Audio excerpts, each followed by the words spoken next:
ministro inglés durante el siglo XIX, Alexander Maclaren, se llamaba él, describió el capítulo 13 al capítulo 17 del libro de Juan con estas palabras. La más alta autorrevelación en palabras que condujeron a la más perfecta autorrevelación en acción. Y obviamente él está hablando acerca de la persona de Cristo. Dice, la más alta autorrevelación. Él mismo se reveló con palabras y esas palabras en estos capítulos nos están llevando ¿a qué? A la autorrevelación. ¿En qué? En acción. Dando finalmente él su vida en la cruz del Calvario por nosotros. Y así él describe el capítulo 13 al capítulo 17 del libro de Juan. Yo les reto que a través de esta semana lea esos capítulos en esa semana. Pero hoy yo quiero que vayamos al capítulo 13 de Juan. Pastor, ¿vamos a hablar de David? Sí, vamos a hablar de David un poquito más adelante. Vaya a sus Biblias al capítulo 13 de Juan. Hay 3 eventos muy conocidos que se mencionan en el capítulo 13 de Juan. No sé si usted ha leído la Biblia o quizás ha visto la película, pero está allí. Estos 3 eventos son cuando Jesús lava los pies de los discípulos. ¿Quién se acuerda de eso en la película? ¿Alguien? Ok, good. Cuando Jesús anuncia la traición de Judas, está allí también ese capítulo. Y al final del capítulo también está el momento donde Jesús anuncia que Pedro lo va a negar. Pero yo quiero dirigir su atención a 2 enseñanzas que Jesús da a sus discípulos en ese capítulo 13. ¿Okay? Y estas son enseñanzas que también son dirigidas no solamente a los discípulos 2000 años atrás, sino que también son enseñanzas que son dirigidas a nosotros hoy. La primera se encuentra en el versículo 14 y 15. Juan 13, 14 y 15. Y dice el Señor Jesús, pues si yo, el Maestro, y el Señor y el Maestro, he lavado vuestros pies, vosotros también debéis lavaros los pies los unos a los otros. Porque ejemplo os he dado para que como yo os he hecho, dice él, vosotros también hagáis. Enseñanza número 1. Si usted va más adelante en el capítulo, al versículo 34, esta es la segunda enseñanza que él da. Un mandamiento nuevo os doy, que os améis unos a otros. Como yo os he amado, que también os améis unos a otros. En esto conocerán todos que sois mis discípulos. Si tuviereis amor, ¿qué dice? Los unos con los otros. Hay algo interesante que vi cuando estaba yo leyendo esto, que en estos 4 versículos, 4 veces el Señor Jesús usa la frase unos a otros. Jesús en esta enseñanza en el capítulo 13 se está dirigiendo específicamente a un grupo de personas. ¿Está hablando con quién?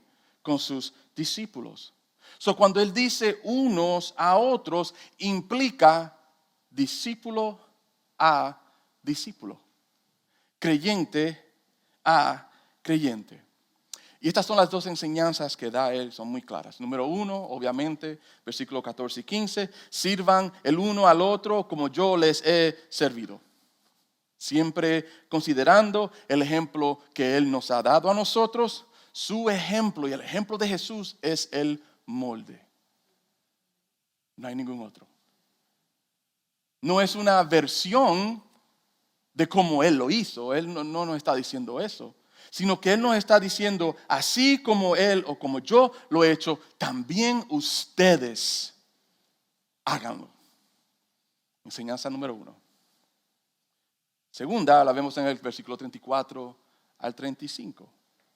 Ámense los unos a los otros como yo los he amado. Tomando en cuenta que la evidencia de ser un discípulo de Cristo se mostrará en ¿qué? En amor los unos hacia los otros. Y este amor, hermanos, tiene que ser un amor obvio. Nos está describiendo así en el capítulo 13, que todos, creyentes y no creyentes, lo puedan ver. ¿Qué frase tan importante usada 4 veces?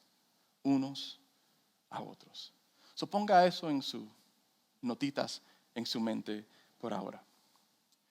El reformista Martín Lutero cuando él consideró el ejemplo que Jesús nos da en este capítulo, pensó, ¿qué tal si fuese al revés?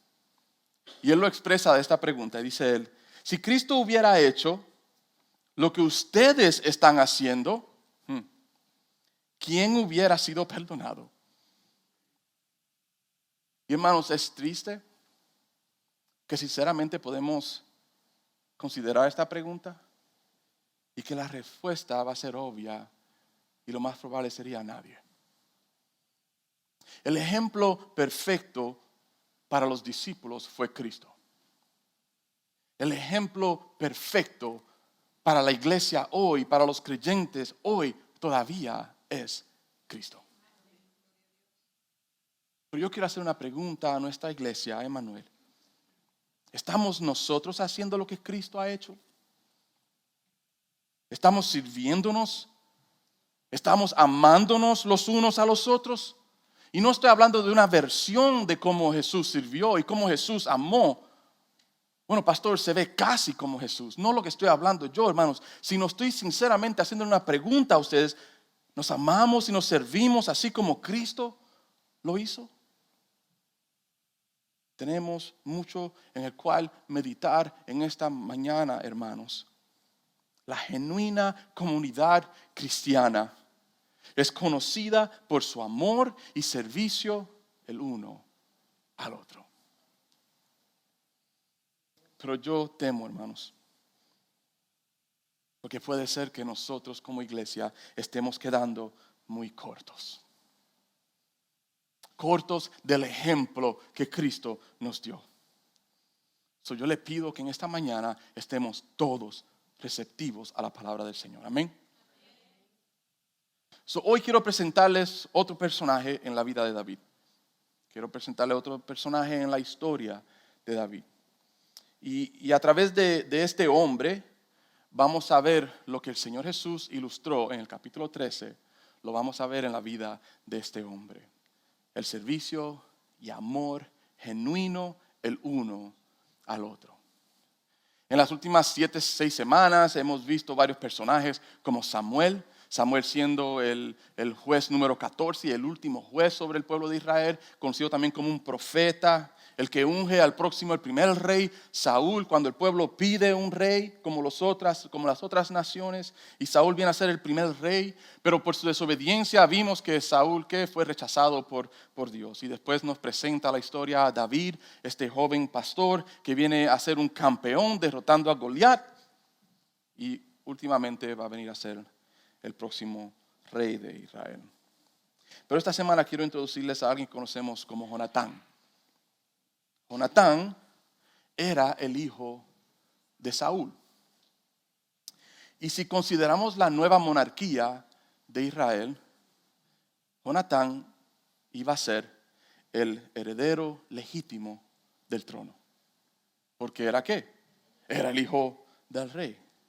Jonatán se nos introduce en el capítulo 13 de 1 Samuel. Quiero que vayan en sus Biblias, 1 Samuel, capítulo 13. Y vamos a estar en el 13, vamos a estar viendo unos cuantos capítulos después. Y esto nos trae un momento donde la guerra está entre los de Israel contra los filisteos. Esto es el segundo año del reinado de Saúl. Y Saúl escoge 3,000 hombres. Esto lo hablamos unas semanas atrás. 2,000 de estos hombres se van ¿con quién? Se van con Saúl. ¿Sabe a quién le encargó él 1,000 hombres? Se los encargó, si usted lee la historia, a su hijo Jonatán. El versículo 3 del capítulo 13 nos dice que Jonatán con estos 1,000 hombres atacaron a los filisteos y hubo una victoria. Ellos derrotaron a los filisteos en una guarnición. Para aquellos que no saben, como yo no sabía que era guarnición, no sabía lo que era, es un lugar fortificado protegido por tropas. Jonatán fue con 1,000 hombres y derrotaron y atacaron este lugar. Ese ataque enfureció a los filisteos. Ahora ellos tienen que venir y hacer algo en contra de eso. Y eso nos trae el versículo 5. Vaya al versículo 5. Y de ahí es donde vamos a comenzar a leer. Quiero dar un poquito de contexto para que podamos ver la enseñanza. Entonces los filisteos se juntaron para pelear contra Israel, respondiendo al ataque de Jonatán. 30,000 carros, 6,000 hombres de caballo, y pueblos numerosos como la arena que está a la orilla del mar. ¿Cuántos habían de los judíos? 3,000 en total. Y solamente ellos tenían 30,000 carros simplemente. El versículo, no me quedé. Okay. Y subieron y acamparon en Micmas y al oriente de Bet-Aven. Cuando los hombres de Israel vieron que estaban en estrecho, porque el pueblo estaba en aprieto, se escondieron en cuevas, en fosos, en peñascos, en rocas y en cisternas. Y algunos de los hebreos pasaron el Jordán a la tierra de Gad y de Galaad, pero Saúl permanecía aún en Gilgal, y todo el pueblo iba tras él temblando. Saúl, así como el resto del pueblo, a ver a todos estos filisteos, ¿qué es lo que pasa? Está aterrorizado. Y como ustedes conocimos hace unas semanas atrás, él no escucha a las órdenes del profeta Samuel, y en su desesperación, porque el pueblo se están yendo todos, se están desapareciendo todos, se le fueron los soldados. En su desesperación desobedece el mandato de Dios. ¿Y qué es lo que hace? ¿Se acuerdan? Él ofrece el holocausto o el sacrificio él mismo. Y eso, si quieren más información, vaya a la parte 3 de nuestra serie. En Saúl, en lo que hemos estado estudiando, hemos visto un hombre temeroso, un hombre débil. Hemos visto a un hombre imprudente. Hemos visto en Saúl un corazón duro, una persona autodestructiva y en realidad simplemente un hombre desobediente. La apariencia exterior no representaba lo que había en el interior. Ese es Saúl. Pero usted ha escuchado ese dicho que dice de tal palo, tal astilla. O en inglés, like father, like son. Ese no era el caso. Ese no era el caso entre Saúl y Jonatán. Quiero que miremos el carácter de Jonatán en el capítulo 14. Vaya al próximo capítulo 14. Y vamos a ir al versículo 1. Aconteció un día que Jonatán, hijo de Saúl, dijo a su criado que le traía las armas: ven y pasemos a la guarnición de los filisteos que está de aquel lado. Y no lo hizo saber a su padre. Él toma al que trae las armas de él. En inglés will be his armor bearer.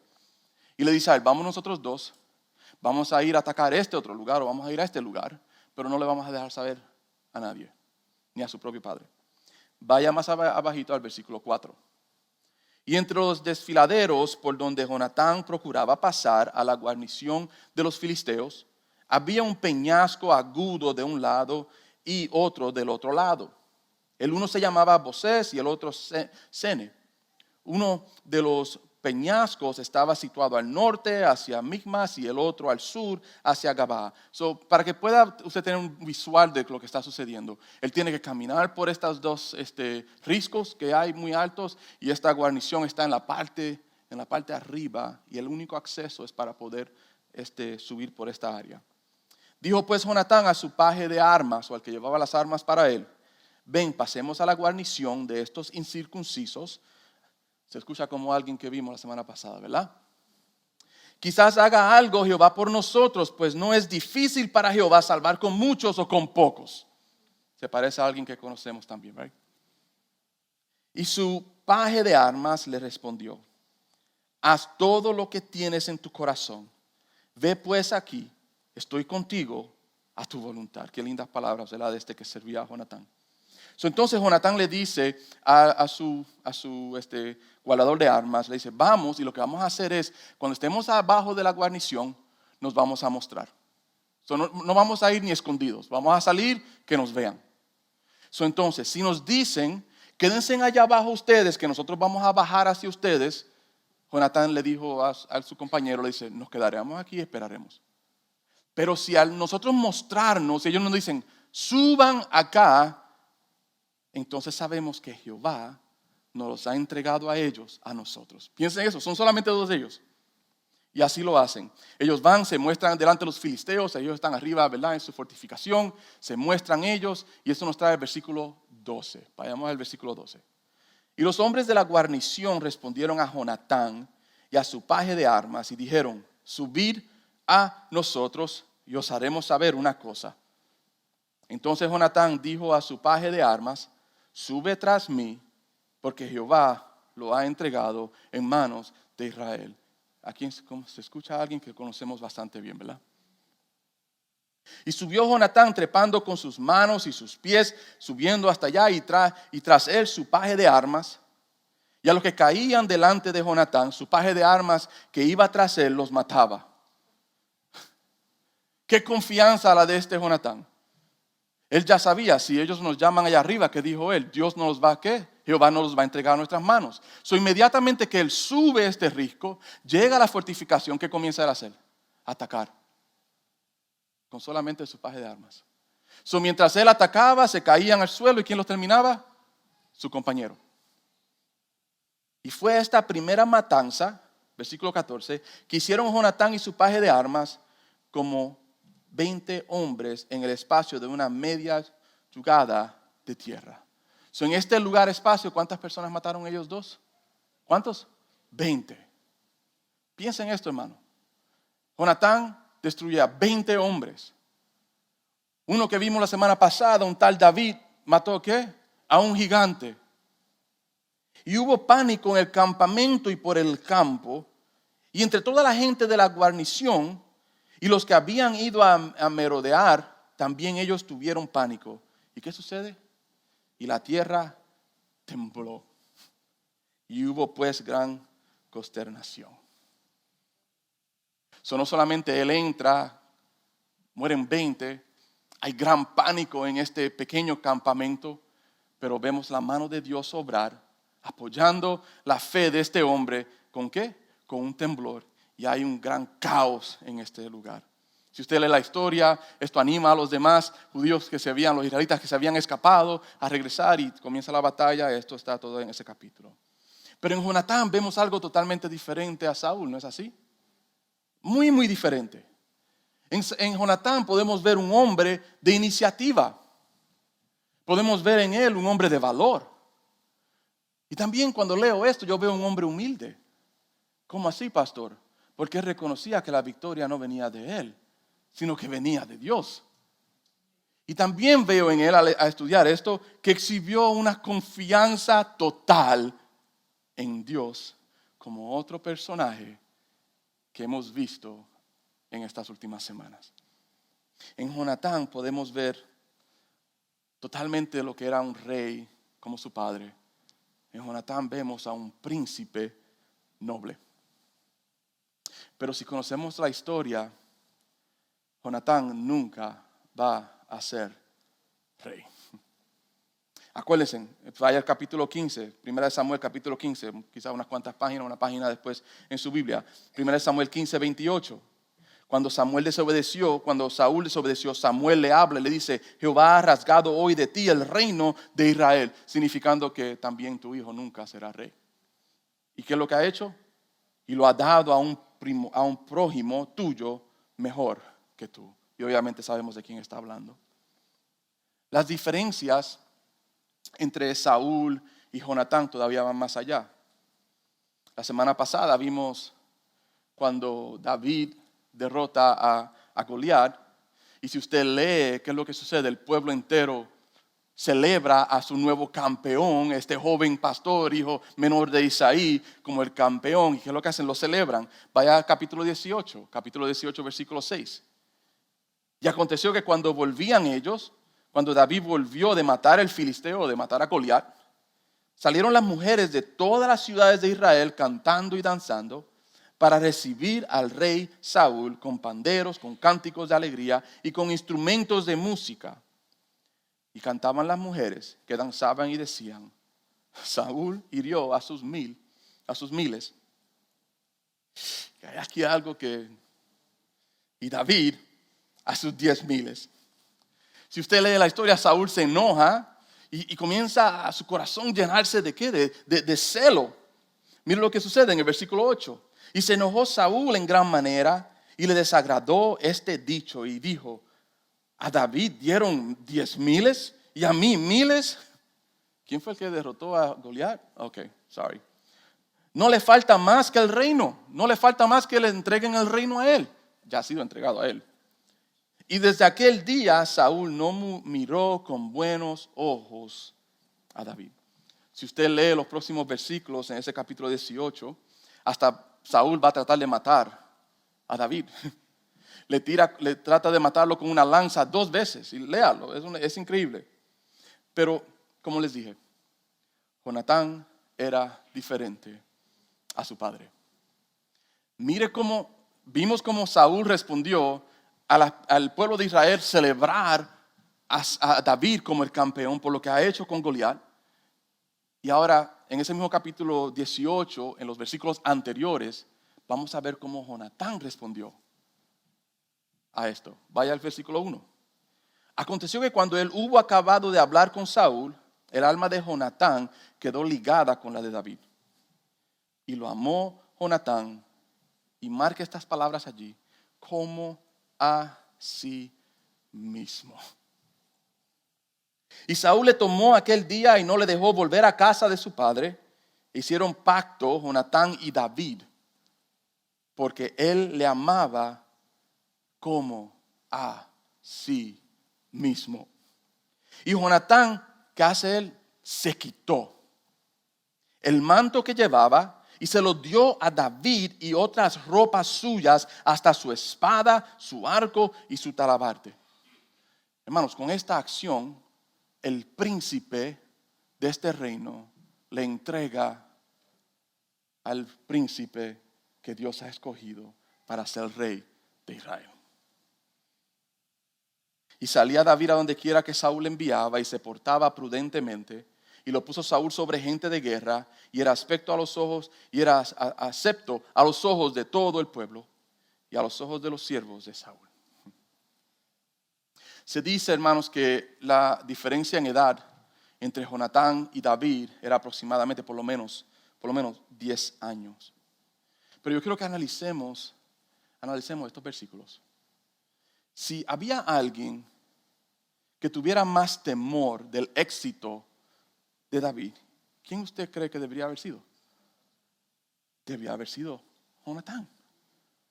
Pero con todo y eso, en esta porción bíblica, capítulo 18, vemos que con todo y eso, ¿qué hizo él? Lo amó. Amó a David como a sí mismo. Es claro en la historia que el carácter y el corazón de ambos, de David y Jonatán, había un factor común. ¿Sabe cuál era? Dios. En realidad, el factor común entre ambos era su relación con Dios. Y esa relación con Dios era mucho más grande que cualquier diferencia que hubiese entre ellos. Piénselo. Estos 2 hombres estaban destinados para un mismo trono. Y las escrituras nos dicen que hicieron ¿qué? ¿Hicieron ellos qué? Un pacto de amistad. Y ese pacto fue más grande que la envidia y fue más grande y más mayor que los celos. El amor de ellos hacia Dios y el amor de ellos hacia el plan de Dios era mucho más grande que cualquier trono que pudiera darle este mundo. Y por resultado, el amor del uno al otro era más grande que cualquier ambición personal que ellos pudieran tener. ¿Sabe lo que yo veo al leer estos versículos del 1 al 5 del capítulo 18? Yo veo que Jonatán aceptó el plan de Dios completamente. Aunque el plan de Dios no lo incluía a él como rey. Lo que veo en Jonatán, hermanos, es un hombre de fe. Un hombre que se somete por completo al propósito y al plan perfecto de Dios. En las palabras del pastor John MacArthur, lo describe él así: Jonatán, un gran guerrero; Jonatán, un príncipe noble; Jonatán, un amigo fiel. Le voy a dar un poquito más de evidencia de este carácter de Jonatán. Vayamos al capítulo 23, primera de Samuel, capítulo 23, versículos 16 y 17. Entonces se levantó Jonatán, hijo de Saúl, y vino a David a Ores, y fortaleció su mano en Dios. Y le dijo: no temas, pues no te hallará a la mano de Saúl mi padre. Y mira estas palabras, y tú reinarás sobre Israel. Y mira lo próximo, y yo seré ¿qué? Segundo después de ti. Y aún Saúl mi padre así lo sabe. Increíble. ¿Sabe lo que el nombre Jonatán en hebreo significa? Jehová ha dado. Es increíble como el nombre mismo de Jonatán va a ser un recordatorio el resto de la vida de David. Jehová ha dado a alguien para fortalecerte. Jehová ha dado a alguien para servirte, David. Jehová ha dado a alguien para amarte. So, yo te pregunto en esta mañana, ¿qué dirán tus hermanos de ti?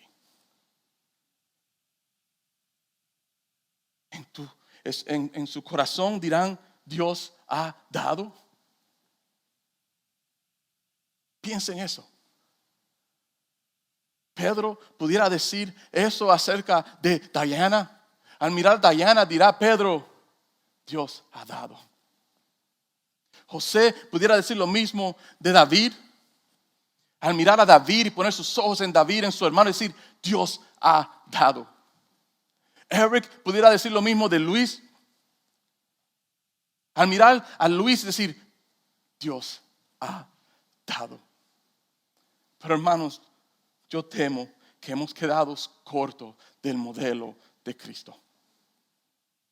Y por eso quiero darles un examen, un simple examen. Y vamos a regresar a la porción bíblica que leí al principio, Juan 13:35. Cuando el Señor Jesús nos dice, en esto conocerán todos que sois mis discípulos, si tuviereis amor, marque la palabra amor, los unos con los otros. Y lo que quiero hacer es, vamos a tomar la palabra amor en este versículo y vamos a darle a esta palabra la definición que Pablo nos da en 1 Corintios capítulo 13. Y vamos a aplicarla allí.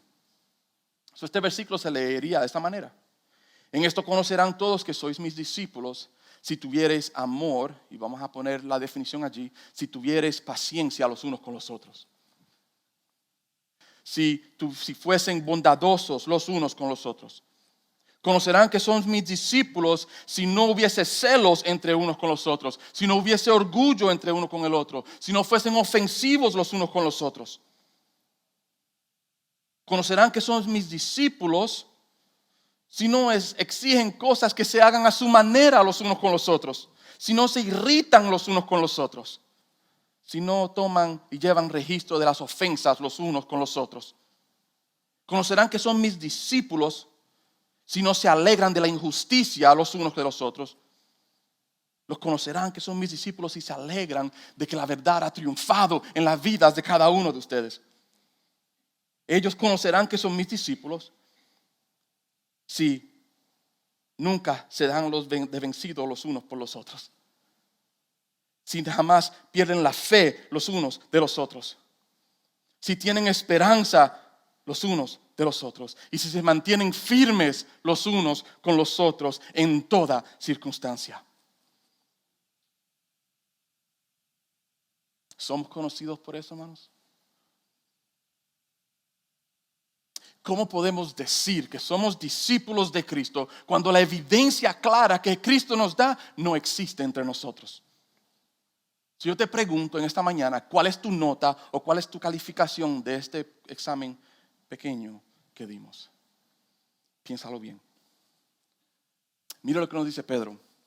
Vaya al final de su Biblia, a Primera de Pedro, capítulo 1, versículo 22. Habiendo purificado vuestras almas por la obediencia a la verdad, que es el Evangelio, mediante el Espíritu, para el amor fraternal no fingido, amaos unos a otros entrañablemente de corazón puro. Le voy a dar otra versión. Puesto que en obediencia a la verdad ustedes han purificado sus almas para un amor sincero de hermanos, ámense unos a otros entrañablemente de corazón puro. Si yo te pregunto en esta mañana, ¿eres tú Jonatán? ¿O eres tú Saúl? ¿Han conocido o han escuchado los Navy SEALs, ¿verdad? En los Estados Unidos, Navy SEALs, ¿alguien? Okay, son conocidos como las Fuerzas de Operaciones Especiales de la Marina de los Estados Unidos. Los Navy SEALs son un grupo élite de soldados. Es un grupo exclusivo y es caracterizado por una palabra: hermandad. El pastor John Bevere le preguntó a un amigo de él, que es instructor de los Navy SEALs, ¿cómo se relacionan el uno con el otro? ¿Cómo es que producen una comunidad tan unida a ustedes? Y el instructor le responde a él con estas palabras: la última persona en la cual piensa un SEAL es en sí mismo. Valoramos a nuestro hermano a nuestro lado más que a nosotros mismos. Nunca tenemos que cubrirnos la espalda porque sabemos que nuestros hermanos SEAL lo harán. Wow. Cuán diferente sería la iglesia si todos pensaríamos así. Nuevamente, déjenme acordarles esas palabras de nuestro Señor Jesús. Capítulo 13, versículo 14. Pues si yo, el Señor y Maestro, he lavado vuestros pies, vosotros también debéis lavar los pies los unos a los otros. Porque ejemplo os he dado para que como yo os he hecho, vosotros también hagáis. Vaya más adelante al 34. Un mandamiento nuevo os doy, que os améis unos a otros como yo os he amado, que también os améis unos a otros. En esto conocerán todos que sois mis discípulos, si tuviereis amor los unos con los otros. Qué frase tan importante, unos con otros. Pastor Dietrich Bonhoeffer fue pastor en Alemania durante la Segunda Guerra Mundial. Y obviamente todos conocemos qué es lo que estaba sucediendo en Alemania durante ese tiempo. Él establece una iglesia en Alemania durante la Segunda Guerra Mundial, donde vienen los alemanes, Hitler, y comienzan a tomar dominio. Comienza la Segunda Guerra Mundial, donde desean tomar posesión de toda Europa. A él se le abrieron las puertas para poder venir a los Estados Unidos, a ser pastor en los Estados Unidos, un lugar más seguro. Pero viniendo a él a los Estados Unidos, había una carga en su corazón. Y la carga en su corazón era sus hermanos en Alemania. ¿Y sabe lo que hizo el pastor Dietrich Bonhoeffer? Regresó a Alemania en medio de la guerra. Estando en la guerra, fue capturado y murió en la cárcel. Creo que fueron varios días antes de la Segunda Guerra Mundial terminar. El pastor Dietrich Bonhoeffer escribió un libro llamado Living Together, y le voy a leer una parte del libro. Cuanto más genuina y profunda sea nuestra comunidad, más desvanecerá todo lo demás entre nosotros. Más claro y puramente se convertirá Cristo y su obra en lo único que es vital entre nosotros. A través de Cristo nos tenemos unos a otros. Totalmente. ¿Sabe qué, hermano?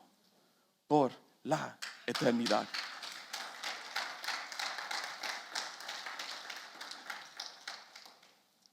Si yo te pregunto en esta mañana, ¿cómo vamos a responder a la palabra del Señor? Como cualquier otro domingo, entrando, escuchando a alguien y salir. Dios es claro, hermanos, y Dios está hablando. Yo reto a nuestra iglesia. Yo reto a nuestra iglesia en esta mañana, en este momento, a que seamos conocidos por nuestro amor el uno al otro. Yo reto a nuestra iglesia a que seamos como Jonatán y David. Que nos amemos los unos a nosotros como nos amamos así mismo. Que seamos discípulos genuinos. Siguiendo el ejemplo de nuestro Maestro. Siguiendo el ejemplo de nuestro Señor Jesús. ¿Sabe cómo? Sirviéndonos y amándonos los unos a los otros.